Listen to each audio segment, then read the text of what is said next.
guess what I found? I found my tripod. FFKW Fortis. Now, you know me, I don't do any research, don't do any prep. I don't remember when they made these. I do know that they're hard to come by, and when you do find one on the secondary market, it's usually wrecked. So this is Chris Williamson's personal Fortis. Man, I love this knife. If there was a knife that I would give up like a digit, not the whole thing, but like a tip of my finger, it would be one of these. And it's not this one. There's a specific one, and it happens to reside in Mr. Bodiger's waistband most of the time, and that's his because it got a special treatment. It was rolled and tumbled for a long time in some weird matrix of fake sapphire or something like that, and his is polished as fuck. It is a gorgeous knife. You've seen it. I know you've seen it in the video that he and I did here at the house. This knife is all around one of the most perfect knives, in my opinion. The way it feels, the way it handles, the way everything on it is, as perfect as you're gonna get in design. I don't remember what steel they made these out of. This is a Hoback rolling D10. It is crazy smooth. This may have been 20 CV or M390. It is crazy smooth. It has a little bit wider pocket clip, so you can see a little bit larger pocket clip, but it's a little bit larger knife than the Antac. Gorgeous, gorgeous knife. Now, I don't know if you guys are noticing something. If you guys bought the Falcon, you kind of bought a baby version of this. So much alike, so similar because they're based on this design. There's a lot of tweaks and changes. The blades, my neighbor kids are out here playing. The grip was a lot more contoured on the Falcon, or is more on the Falcon, I should say. But all in all, blade shape and the way it performs, pretty much the same. Different steel. Yeah, I can't ever cut on camera when I want to. There we go. There we go. So I just sharpened it for Christopher.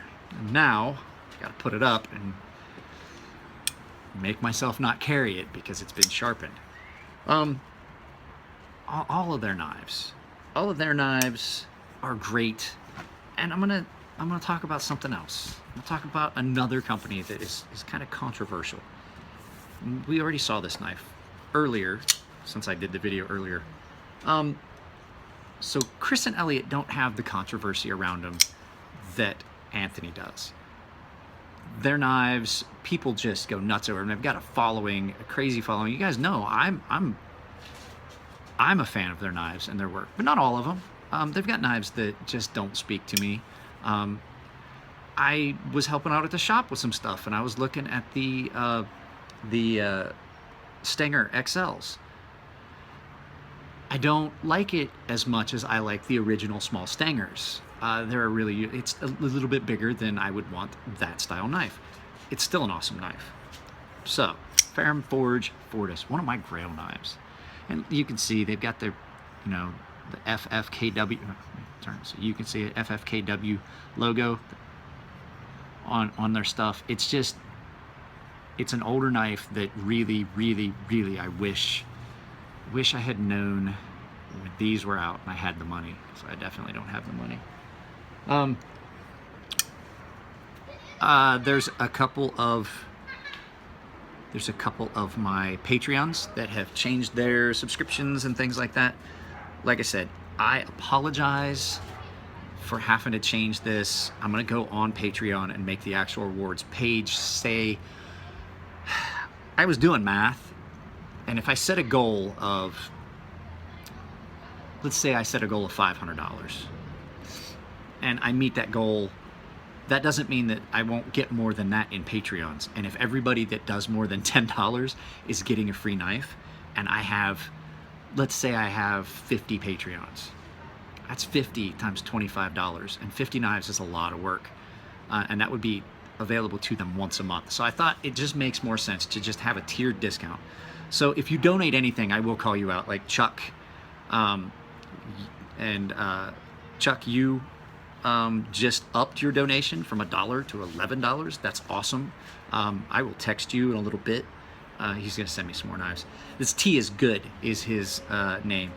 And then you have Chris T, who's a follower, and like I said, I still haven't heard anything from this plastered pair. I'm just curious who they are. You catch me outside. No. I hate that little bitch.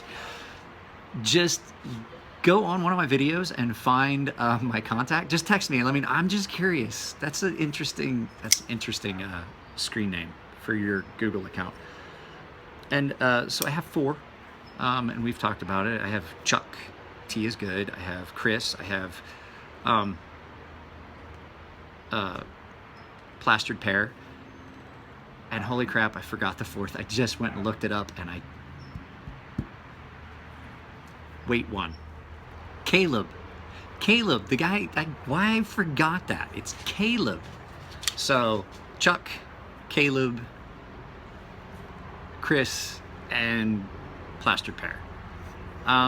So yeah, I appreciate it. The Patreon is, if I can get it going and I can get my goal and things go good, I could actually make income from this, since I'm not making money doing anything else but sharpening. That would be great. So we were talking about this knife. I don't know what yeah. Like I said, I'm sorry if I got everybody's hopes up about free knives, but free knife sharpening, but I just can't. I can't lose, you know, I can't lose $200, $2,000 a month in income, basically, is what it would come out to be, I think. Something like that. I don't know. $400? I don't know. I don't math. I don't math at all. I'll do the math and I'll put it in the comments of what I would be losing. So anyway, Fair and Forge, everything they make pretty much sells out, with the exception of a couple small things that they didn't like either. They were that they didn't feel represented a brand. Now, what I was going to talk about, other knife maker, Anthony Marfione. Yes, he may be controversial. Yes, you may not like him. You may think that he steals designs. I've heard somebody like, oh, Marfione aped another design from ZT or from Kai. And I was like, well, there's not much out there that's new in the knife world. I got news for you. It's like the gun world. There's only so much you can do unless you come up with some crazy off-the-wall mechanism that makes it, that you blow on it and the knife pops open.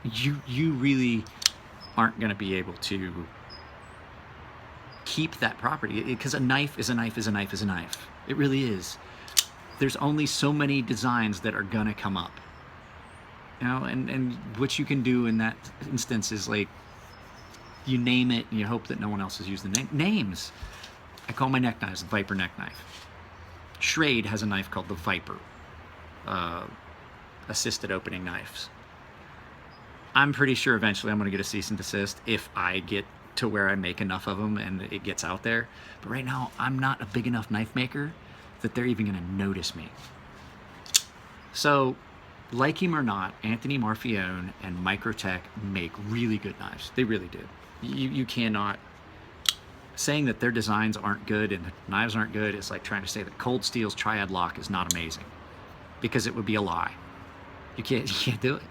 Any Cold Steel lock. I've never had a Cold Steel knife that did not have an amazing lock on it. Didn't always stand the test of time, didn't always hold an edge, didn't always come ground right. Hey, but they are in the lower, most of their knives are in the lower budget area. They do have a lot of really good, on their high-end side, a lot of their knives are amazingly well built and don't have some of the quality issues. However, I have had subscribers say, nope, I bought their most expensive model, and I can't remember what it was that I was talking with one of my subscribers about. And he goes, no, it came ground, the surface, the fit and finish was bad. And I'm like, that could have just been one time. So, yeah, no, that's pretty much it. I just wanted to make sure that I got this video done about one of my favorite knives ever made right here, the Firearm Forge Fortis. And I won't ever get a chance to own one. I almost didn't get a chance to own a fucking NTAC. Fell in love with this before I saw this one. To tell you the truth, I wouldn't give this one up, period. Sorry. So, yeah, no, that's pretty much it. No, let's see. Yeah, I've got 4 Patreons. I talked about that. Yeah, no, that's pretty much it, guys. I'm going to try and do more videos throughout the week. I just wanted to get these 2 thrown out. And like I said, I worked my butt off to get this one done. My shoulder hurt from, So, all right, guys, I'm out of here. My family just showed back up from ice skating. I'm going to go in and eat supper, and I will talk to you all later. See you next time.